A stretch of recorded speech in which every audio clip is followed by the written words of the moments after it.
Hi, my name is Barb. I'm the director of the Wildlife Department, and I'm here at our phones. You might not know it, but we take in, let me get 8,427 phone calls just about wildlife. And mainly, we do take sick, injured, and orphaned wild animals. They come to our hospital, and our goal is to rescue them, rehabilitate them, and release them back into the wild. But the phone calls we get aren't always about sick, injured, or orphaned wildlife. We get a lot of people that want to get wild animals out of their yard. And they want to trap them, they want to relocate them, and in some instances they would even like to kill them. None of these options are very good. When we trap an animal, on top of, even if you use a humane trap, it's really dangerous for that animal, especially now that it's cold. Leaving an animal in a little box for a long period of time is not great for the animal, certainly not humane in some instances. And also, if you trap an animal and relocate it, you're really just creating space for another animal to come in. So what we tell folks to do is to make their space inhospitable for that wildlife.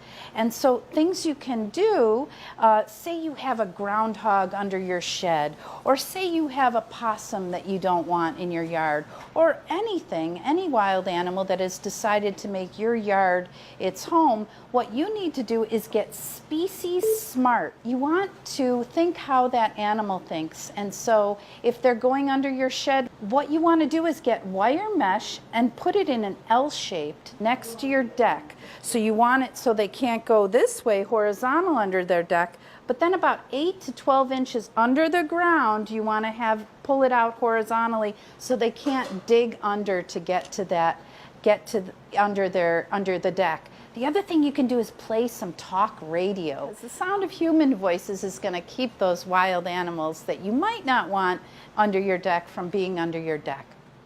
In keeping your yard inhospitable for wildlife, keep in mind that you want to pay attention to what's drawing them in.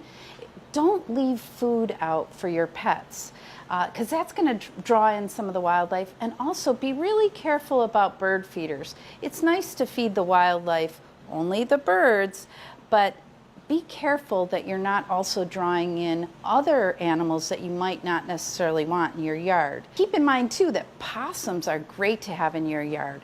Possums will eat grubs, they'll eat all those things that you don't want in your garden, and they also eat ticks. What a great thing for us as humans.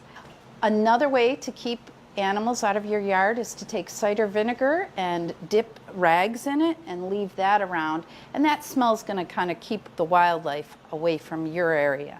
If you see an animal that's sick, injured, or orphaned, please call us. You might be the 8,450th call, and we will help you determine what you can do with that animal.